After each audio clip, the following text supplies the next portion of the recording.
મારું નામ સલીની છે અને દરેક છોકરીની જેમ મેં પણ કેટલાક સપના જોયા હતા, પરંતુ સપના જોવા માટે મારે મોટું વળતર ચૂકવવું પડ્યું, જે હું આખી જિંદગી ભૂલી શકીશ નહીં. મને વિશ્વાસ નથી આવતો કે મારી સાથે જે થયું તે કોઈ કેવી રીતે કોઈ સાથે કરી શકે. હું માત્ર 6 વર્ષની હતી, પરંતુ કોઈએ મારા પર દયા ન કરી અને મારું જીવન બરબાદ કર્યું. કાશ મારી માતા મને બચાવી લેત તો મારી સાથે એવું ન થયું હોત. જેને સાંભળીને લોકોનો આત્મા પણ કંપી ઉઠે. હું ગરીબ ઘરમાં જન્મી હતી. અમે 4 ભાઈ બહેન હતા. બાબા કોઈની દુકાને કામ કરતા અને અમ્મા કોઈના ઘરે કામ કરવા જતી.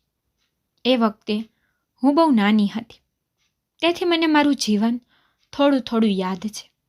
મારી એક બહેન અને એક ભાઈ મારાથી મોટા હતા અને એક ભાઈ નાનો હતો. ઘરમાં ખાવા પીવાની વસ્તુઓની એટલી અછત હતી કે ક્યારેક અડધી રોટલી પણ મેળવવી મુશ્કેલ હતી.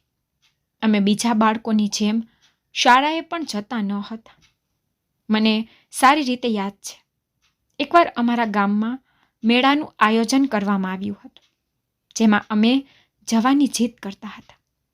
અમારા બાબાએ અમને જવાની મનાઈ કરી હતી, પરંતુ અમે માન્યા નહીં અને અમારી અમ્મા સાથે મેળામાં ગયા.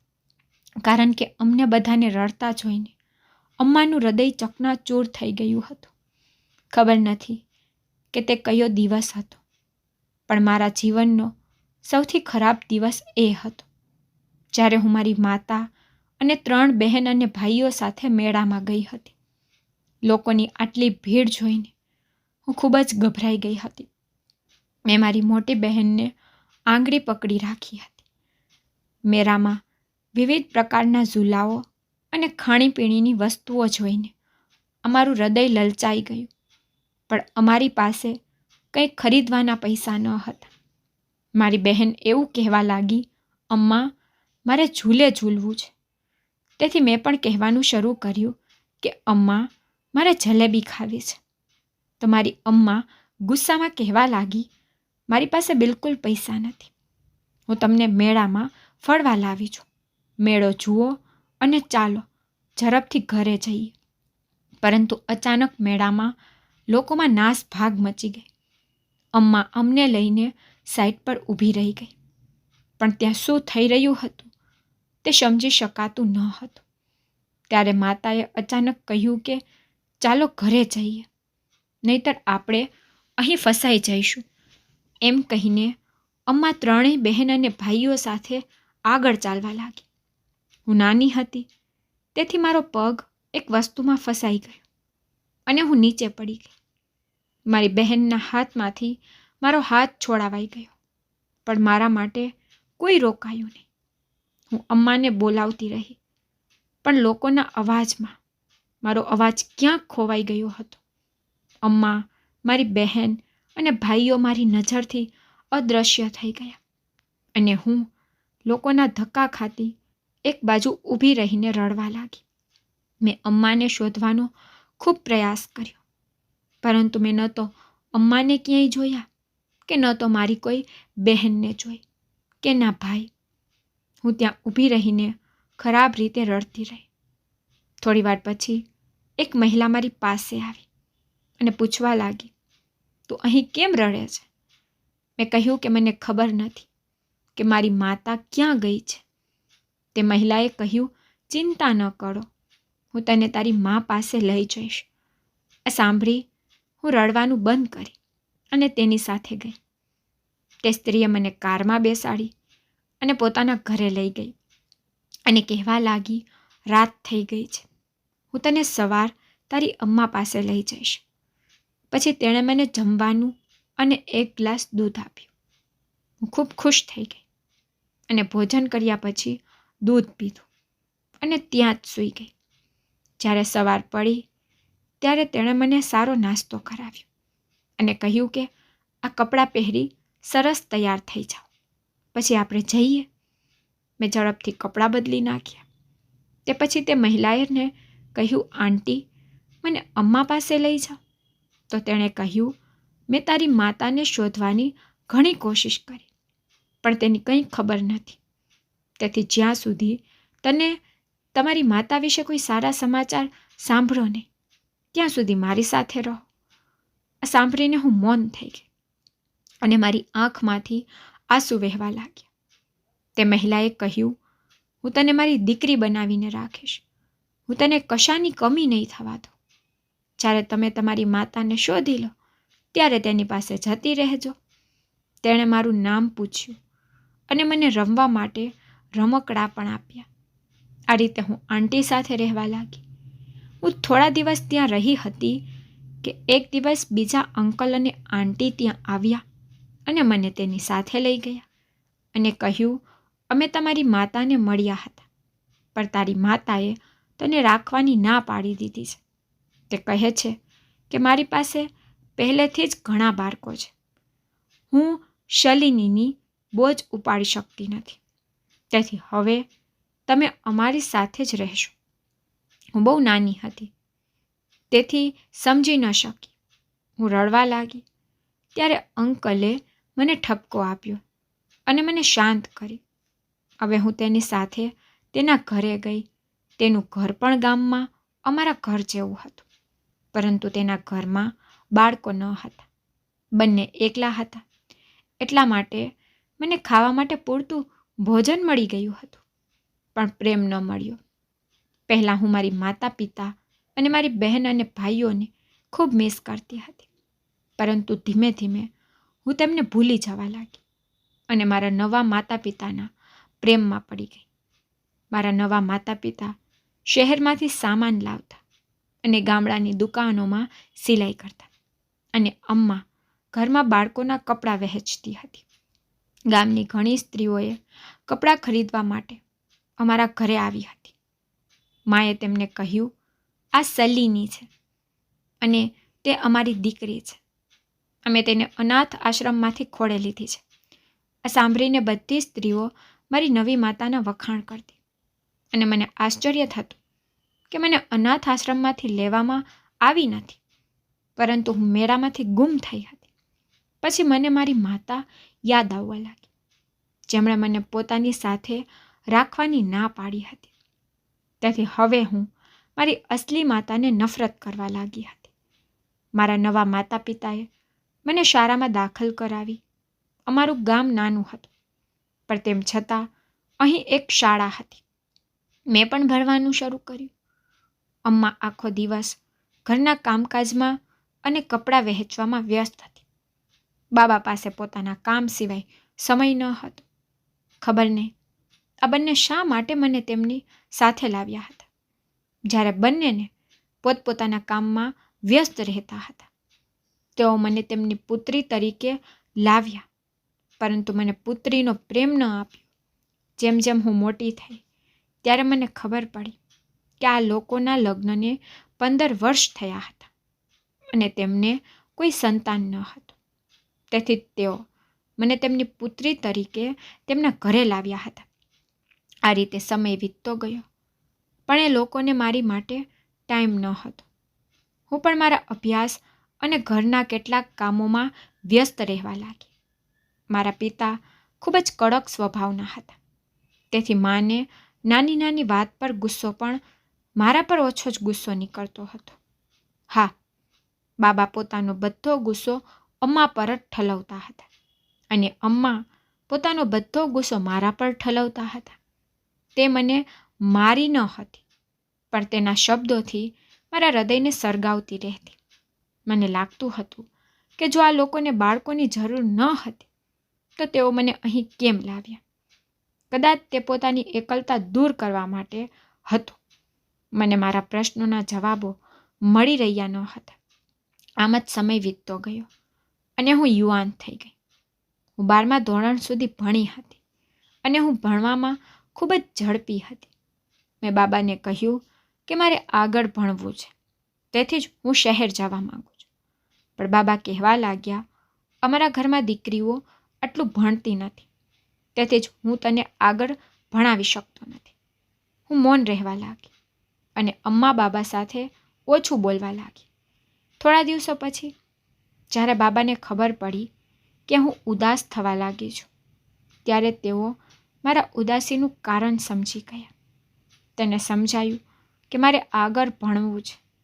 આ વસ્તુની મારા પર અસર એટલી થઈ કે મારી તબિયત બગડવા લાગી, કારણ કે હું ઓછું ખાતી હતી અને કોઈ કામમાં રસ ન હતો. તેથી બાબાએ મને એક શરત પર મોકલવાનો ફેસલો કર્યો કે હું ક્યારેય તેમનો વિશ્વાસ તોડીશ નહીં. જ્યારે મેં બાબાને વચન આપ્યું ત્યારે તેણે મને શહેરમાં એ જ આંટી પાસે મોકલી દીધી, જેની પાસેથી મને લાવ્યા હતા. આંટી પહેલેથી ઘણી વૃદ્ધ થઈ ગઈ હતી, પરંતુ તે હજી પણ એકલી રહેતી હતી. ઘરમાં નોકરો તેમનું કામ કરવા હાજર હતા. થોડા દિવસો પછી મને ખબર પડી કે આંટી પોતાની એક મેરેજ બ્યુરો ચલાવે છે અને તમામ પરિણીત લોકો કે જેમને બાળકોની જરૂર હોય છે, તેઓ ક્યાંક ને ક્યાંકથી બાળકો લાવી તેમને આપે છે. મને નવાઈ લાગતી કે આ બાળકો ક્યાંથી લાવે છે. આ પ્રશ્ન મેં આંટીને પૂછ્યો. આંટી મારા પ્રશ્ન પર પહેલીવાર થોડી નર્વસ હતી. પછી તેને કહ્યું કે જે બાળકોના માતા પિતા નથી હોતા અને જે બાળકો અનાથ હોય છે, તો કેટલાક લોકો આવા બાળકોને મારી પાસે મોકલે છે. અથવા આજકાલ સમય ખરાબ છે, છોકરીઓ લગ્ન પહેલાં મા બની જાય છે. તે તેના બાળકને જન્મ આપે તે પહેલાં જ મારી નાખે છે. પણ જો મને ખબર પડે તો હું તેમને સમજાવતી કે કોઈને ખબર નહીં પડે. તમે બાળકને 9 મહિના સુધી રાખો. 9 મહિના પછી બાળકને જન્મ આપી તે બાળક મને આપવું.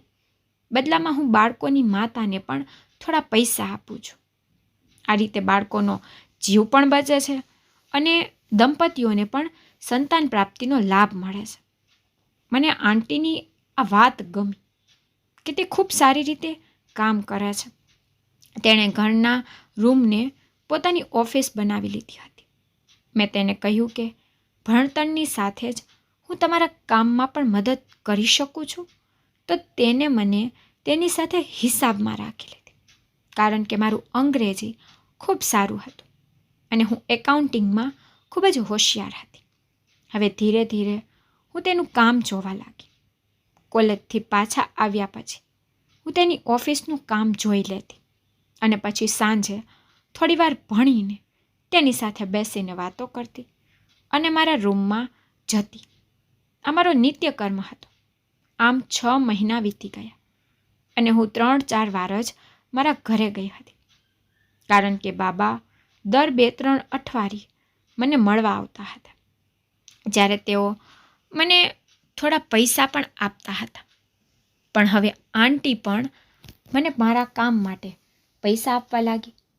એટલા માટે મેં બાબા પાસેથી પૈસા લેવાની ના પાડી. તેને કહ્યું, મને તારા માટે આ પૈસા બચાવવા દે, ભવિષ્યમાં તારા માટે ઉપયોગી થશે. બાબાની વાત પર હું ચૂપ રહી, કારણ કે હું લગ્ન વિશે વિચારતી ન હતી. હું ઈચ્છતી હતી કે મારે હજી ઘણું ભણવાનું છે. પછી એવું થયું કે કોલેજમાં એક છોકરા સાથે મારી મિત્રતા થઈ. નોટિસને લઈને તેમની સાથે વાતચીત શરૂ થઈ અને મિત્રતામાં ફેરવાઈ ગઈ. અમે બંને એક જ ક્લાસમાં ભણતા હતા, જેથી મિત્રતા પ્રેમમાં બદલાઈ ગઈ. એ છોકરાનું નામ રોહન હતું. રોહન અમીર પરિવારનો હતો. જ્યારે તેણે મને પોતાના વિશે બધું કહ્યું ત્યારે હું સમજી શકી નહીં કે તેનો પરિવાર મારા જેવી ગરીબ છોકરીને કેવી રીતે અપનાવી શકે. રોહન કહેવા લાગ્યો, મારા મમ્મી પપ્પા જૂના વિચારોવાળા નથી અને તેમને તારાથી પણ કોઈ વાંધો નહીં પડે, અને આમ પણ તું ખૂબ સુંદર અને ખૂબ જ બુદ્ધિશાળી છો. રોહનના આ શબ્દોથી મને થોડી શાંતિ તો મળી હતી, પણ તેમ છતાં મને થોડો ડર લાગી રહ્યો હતો. હું ફક્ત તેના પરિવારની બાજુથી જ ડરી ગઈ હતી, પરંતુ મને ખબર ન હતી કે ખરી સમસ્યા મારા પરિવારના સભ્યોમાંથી જ ઊભી થશે. હું ઘણીવાર રોહન સાથે રાત્રે પણ ફોન પર વાત કરતી. તેથી જ આંટીને મારા પર શંકા ગઈ. એક દિવસ તે પૂછવા લાગી કે તમે રાત્રે કોની સાથે વાત કરો છો? કે કોઈ છોકરો છે જેની તારી સાથે મિત્રતા થઈ ગઈ હોય? તો મેં કહ્યું, આંટી, તે મારો ક્લાસ ફ્રેન્ડ છે અને ખૂબ જ સારો છોકરો છે. અમે એકબીજાને પસંદ કરીએ છીએ. આ સાંભળીને આંટી હસવા લાગી અને કહ્યું કે ધ્યાન રાખજે, તું જે ઘરની છોકરી છો તે તને ક્યારેય આ વાતની પરવાનગી નહીં આપે. જ્યારે મેં આંટીને કહ્યું કે રોહન મારી સાથે લગ્ન કરવા માંગે છે, તો આંટીએ કહ્યું, ચાલો જોઈએ શું થાય છે. જે થશે તે તારી સામે થશે. તેની સાથે રહેતા મને 2 વર્ષ થવા આવ્યા હતા. મેં આ બધી બાબતો વિશે વિચારવાનું બંધ કરી દીધું અને મારા પેપરની તૈયારીમાં વ્યસ્ત થઈ ગઈ. જે દિવસે મારું છેલ્લું પેપર હતું તે દિવસે હું પેપર આપીને ઘરે આવી ત્યારે આંટી ફોન પર કોઈની સાથે વાત કરી રહી હતી. જ્યારે મેં તેના શબ્દો સાંભળ્યા ત્યારે મારા કાન ચોંટી ગયા, કારણ કે તે કોઈને કહી રહી હતી કે જ્યારે હું શલિનીને ગામડાના મેળામાંથી લાવી હતી, ત્યાં મારી એક કઝિન પણ તે ગામમાં રહે છે, જે શલિનીના સાચા માતા પિતાને ઓળખે છે. આ સાંભળીને હું ત્યાં છુપાઈને ઊભી રહી, કારણ કે હું જાણવા માંગતી હતી કે આંટી હવે શું વાત કરશે. પણ મેં સાંભળ્યું તે સાંભળી મારા પગ નીચેથી જમીન ખસી ગઈ. આંટી ફોન પર કોઈને કહી રહી હતી કે મેં શલિનીને એક 2 ઓલાદ પતિ પત્નીને સોંપી હતી, પરંતુ તેઓએ મને હજુ સુધી સંપૂર્ણ રકમ આપી નથી. જ્યારે તે હવે યુવાન છે અને મારી સાથે કામ કરે છે, મને લાગે છે તે કે ખૂબ જ સુંદર અને તાજી કડી છે. હું તેને એક અમીર માણસને વહેંચી દઈશ, જેથી મારો પણ ફાયદો થાય. આ સાંભળી હું આંટી સામે ગઈ. તે અચાનક મને જોઈને ચોંકી ગઈ અને તેણે ફોન બંધ કર્યો. હું ચૂપચાપ તેની સામે જોઈ રહી હતી. તેને કહ્યું, જો તે મારી વાત સાંભળી છે તો એ પણ સાંભળ કે હું જે કહું છું તે બધું સાચું છે. તારી માતા અને પિતાએ મને જે રકમ કહી હતી તેમાંથી થોડી રકમ બાકી છે. હવે તું મને કહે કે મને તે રકમ મળશે કે પછી હું કોઈક રીતે મારી રકમ લઈ લઉં. આ સાંભળી હું ખુરશી પર પડી ગઈ અને તેમની સામે હાથ જોડી દીધા. મેં કહ્યું, મારી સાથે આવું કંઈ ન કરો. હું તમને બધા પૈસા આપીશ. પછી બીજા દિવસે જ્યારે બાબાએ મને લેવા આવ્યા ત્યારે મેં બાબાને આંટીની સામે પૂછ્યું કે તેણે મને કેટલા પૈસામાં ખરીદી છે, કે હજુ પૈસા આપ્યા નથી.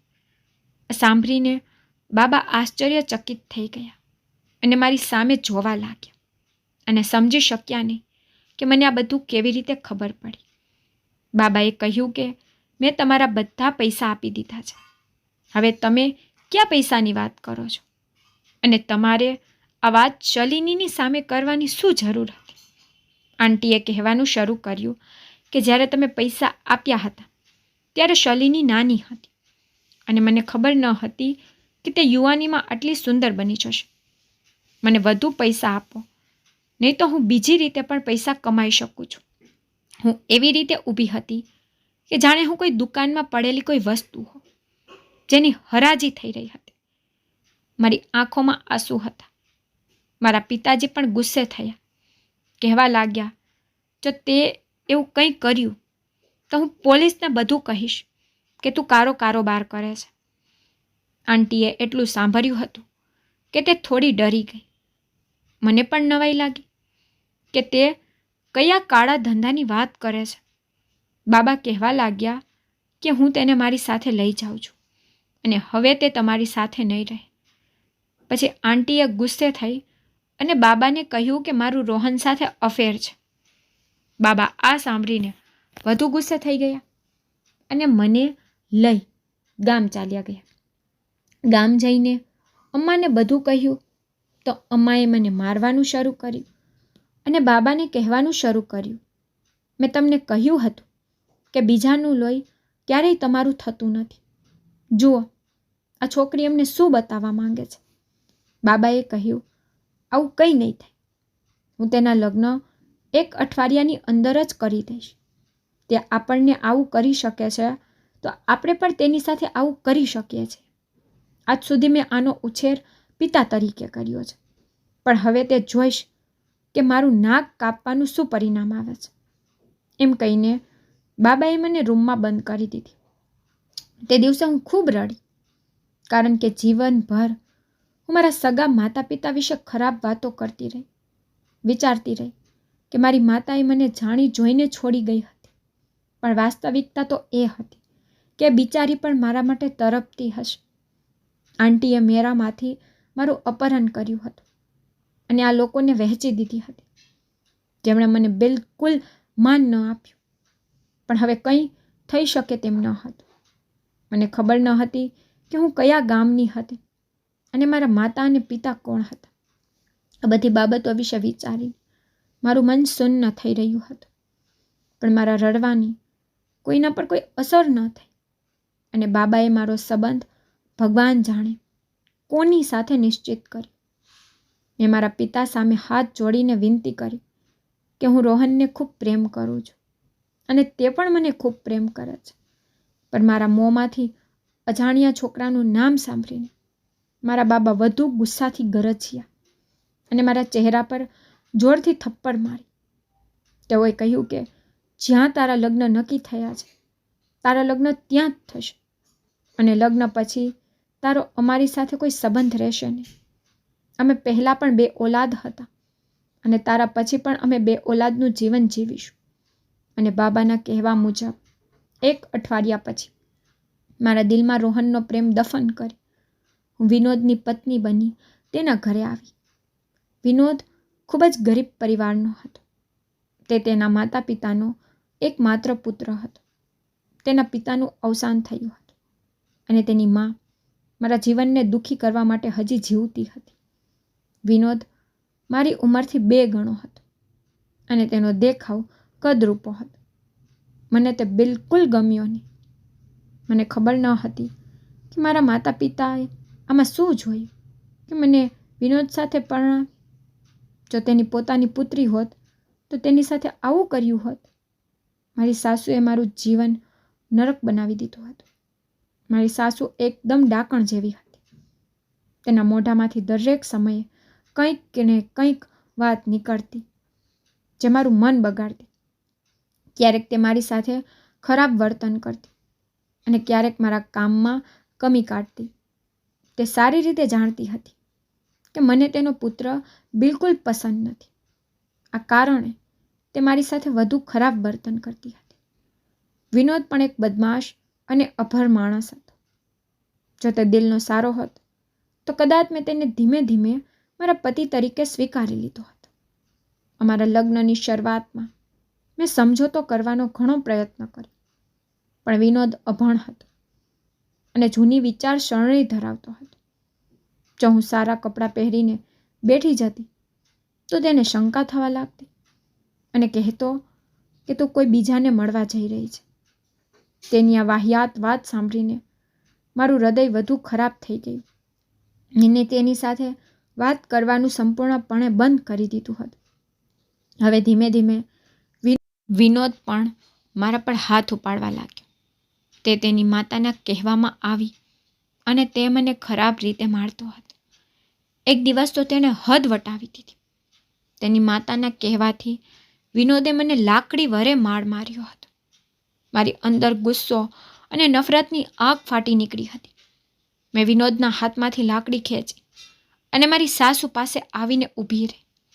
લાકડી ઉપાડીને મેં કહ્યું, જો તું મને આજથી પરેશાન કરીશ તો હું આ લાકડીથી તારા માથા પર મારીશ. ઘણા સમયથી હું તમારા લોકોના જુલ્મ સહન કરી રહી છું. હું ખૂબ જોરથી ચીસો પાડતી હતી.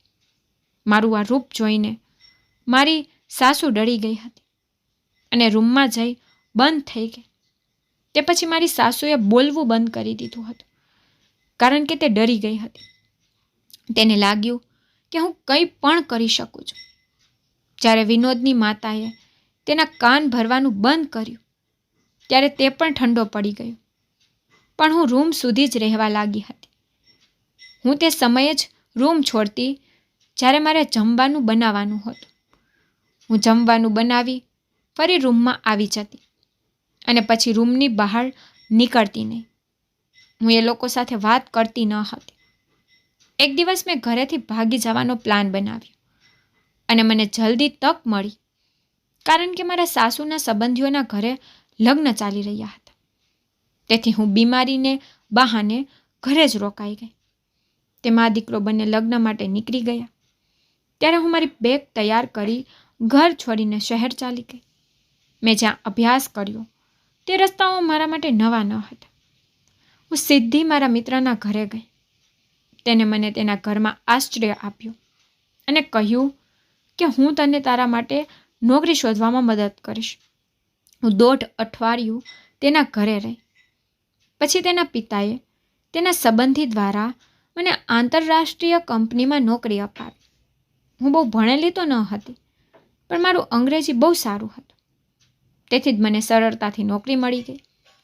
નોકરી શરૂ કર્યા પછી હું હોસ્ટેલમાં શિફ્ટ થઈ અને સારા વકીલ સાથે વાત કરી. છૂટાછેડાની નોટિસ વિનોદના ઘરે મોકલી હતી, કારણ કે હું જાણતી હતી કે વિનોદ જેવો વ્યક્તિ મને આસાનીથી તો છોડશે નહીં. જ્યારે હું આ શહેરમાં આવી ત્યારે રોહનની યાદો મને સતાવતી હતી. મારા લગ્ન થયા ત્યારથી મેં રોહન સાથેનો મારો સંબંધ ખત્મ કરી દીધો હતો, કારણ કે હું જાણતી હતી કે હવે હું પરિણીત છું, એટલે રોહન વિશે વિચારવું એ પાપ છે. પણ ખબર નહીં કેમ હું રોહનને મારા દિલમાંથી કાઢી ન શકી. હું ઈચ્છતી હતી કે એકવાર તે મારી સાથે વાત કરે, પણ પછી વિચારતી કે હું પરિણીત છોકરી છું. શા માટે તે મને પ્રેમ કરશે અને મને તેના જીવનમાં ઈચ્છશે? આ વિશે વિચારીને જ મારા હાથ અટકી જતા હતા. જ્યારે મેં કામનો 1 મહિનો પૂરો કર્યો ત્યારે કંપનીના માલિકે મને તેમની ઓફિસમાં મીટિંગ માટે બોલાવી. તે મારા કામથી ખૂબ ખુશ હતા, પરંતુ જ્યારે હું કંપનીમાં જોડાઈ ત્યારે તે વિદેશમાં હતા. આ કારણોસર હું તેને મળી શકી નહીં. અહીં કામ કરવાવાળા મને કહી રહ્યા હતા કે આ કંપની એકદમ નવી છે અને એક યુવાન છોકરો એનો માલિક છે, જે ખૂબ જ મહેનતુ છે અને તેનું હૃદય ખૂબ સારું છે. હું મારા બોસને મળ્યા વિના પણ તેનાથી પ્રભાવિત થઈ હતી, કારણ કે મને એ પણ ખબર પડી હતી કે મારા બોસ ખૂબ જ ગરીબ પરિવારના છે અને તે પોતાની મહેનતના આધારે અહીં સુધી પહોંચ્યા છે. જ્યારે હું મારા બોસને પહેલી વાર મળી રહી હતી ત્યારે હું ખૂબ ખુશ હતી. જ્યારે હું તેની કેબિનમાં ગઈ ત્યારે મને આશ્ચર્ય થયું, કારણ કે તે ખૂબ જ યુવાન છોકરો હતો. તેમને મળીને મને આનંદ થયો કે અમારા યુવાનો તેમના ભવિષ્ય વિશે ખૂબ જ ચિંતિત છે. તેમના સાથે મળી મને ખૂબ આનંદ થયો અને તેને પણ મારા કામના ખૂબ વખાણ કર્યા અને મારો પગાર પણ વધાર્યો. તે દિવસે હું ખુશીથી હોસ્ટેલમાં ગઈ અને મારા નામના છૂટાછેડાના કાગળો જોયા અને મેં ભગવાનનો આભાર માન્યો કે વિનોદ જેવા અભણ વ્યક્તિથી મારો જીવ બચી ગયો. હવે હું મુક્ત હતી અને મારા જીવનના યોગ્ય નિર્ણયો લઈ શકતી હતી. હું ન તો મારા માતા પિતા સાથે કોઈ સંપર્કમાં હતી અને ન તો તેમને ઓળખતી હતી, કારણ કે હું જાણતી હતી કે તે લોકો મારા પ્રત્યે વફાદાર નથી. તેથી જ હું મારા પગ પર ઊભી રહી અને મારા માટે કંઈક સારું કરવા માંગતી હતી. થોડા દિવસો પછી બોસે મને ફરીથી ઓફિસમાં બોલાવી અને મને કંઈક નવું કામ સોંપ્યું. તે કામ પણ મેં સારી રીતે કરી અને તેની સમક્ષ રજૂ કર્યું તો તે ખૂબ ખુશ થયા અને તેણે મને લંચ માટે ઓફર કરી. ત્યારે હું કંઈક વિચારતી હતી, પરંતુ તેને કહ્યું, મને તમારો નાનો અથવા મોટો ભાઈ માનો. મને આનંદ થશે જો તમે મારી સાથે લંચ કરશો. તેમના શબ્દોથી મારું હૃદય ભરાઈ આવ્યું અને મારા 2 ભાઈઓની યાદ આવી, જેઓ વર્ષો પહેલાં મારાથી છૂટા પડી ગયા હતા. હું ખુશીથી મારા બોસ સાથે લંચ પર ગઈ. આ દરમિયાન તેણે મારા વિશે પૂછ્યું. ત્યારે મેં તેને મારા વિશે ટૂંકમાં કહ્યું, પરંતુ તેણે કહ્યું, ખબર નહીં, મને તમારાથી મારા ફેમિલી જેવી લાગણી થાય છે. જો તમને વાંધો ન હોય તો હું તમને દીદી કહી શકું છું. મેં ખુશીથી તેને પરવાનગી આપી અને તેને મારો ફોન નંબર પણ લીધો અને કહ્યું, જ્યારે પણ તમને કોઈ પણ વસ્તુની જરૂર હોય ત્યારે મને સંકોચ વિના ફોન કરજો. તે દિવસ પછી હું ક્યારેક તેની સાથે ફોન પર વાત કરતી અને પછી એક દિવસ જ્યારે મારી તબિયત બહુ ખરાબ હતી, જ્યારે હું ઓફિસ ન ગઈ, ત્યારે મને ફોન આવ્યો. તે કહેવા લાગ્યો કે હું તમારી હોસ્ટેલની બહાર બેઠો છું, તમે જલ્દી આવો, ચાલો હું તમને ડૉક્ટર પાસે લઈ જાઉં. પહેલાં તો મેં તેને ના પાડી, પણ તે માન્યા નહીં. પછી હું નીચે આવી અને બોસ સાથે ક્લિનિકમાં ગઈ. ડૉક્ટરે મને કેટલીક દવાઓ આપી અને પાછા ફરતી વખતે તેણે મને ફરી જમવાની ઓફર કરી અને જમતી વખતે કહ્યું કે તમે મારી બહેન શલીની દીદી છો. મારો અવાજ નીકળતો ન હતો. હું ફક્ત રડતી હતી અને મારા ભાઈને ગળે લગાવી મારા હૃદયને શાંતિ આપતી હતી. મારા ભાઈએ મારા માથા પર હાથ મૂકીને મને ચૂપ કરી અને પછી મને સીધો તેના ઘરે લઈ ગયો. તેણે કહ્યું કે જ્યારે તું ખોવાઈ ગઈ હતી ત્યારે અમ્મા બાબાએ તને ખૂબ શોધી, પણ તું ક્યાંય મળી નહીં. તે જ્યાં સુધી જીવિત રહ્યા તને શોધવાની કોશિશ કરતા રહ્યા અને પછી મળવાની આશા સાથે આ દુનિયા છોડી ગયા. મેં શિવમને, મોટી બહેન અને ભાઈ વિશે પૂછ્યું કે તે ક્યાં છે, કેવા છે, તો તેણે મને બધું કહ્યું. મેં કહ્યું મારે મારી બહેન અને ભાઈને મળવું છે. શિવે મેં કહ્યું ભાઈ આ શહેરમાં રહે છે, હું તને બધા સાથે મળાવીશ, બસ એક દીદી ગામમાં રહે છે. મારું હૃદય બધાને મળવા માટે ખૂબ જ ઉત્સુક હતું અને મારા માટે આ કોઈ ચમત્કારથી ઓછું ન હતું કે આ રીતે હું અચાનક મારા પરિવારને મળીશ. જ્યારે શિવમે મારા વિશે પૂછવાનું શરૂ કર્યું ત્યારે મેં તેને મારી આખી વાત કહી. આ સાંભળીને તેને ઘણું દુઃખ થયું, પણ પછી તેણે ભગવાનનો આભાર પણ માન્યો કે હું તેને મળી ગઈ. તેણે મને કામ કરવા દેવાની ના પાડી અને કહ્યું હવે તું ઘરે બેસીને મોજ કર, ભાઈ છે ને. આ સાંભળીને હું હસવા લાગી.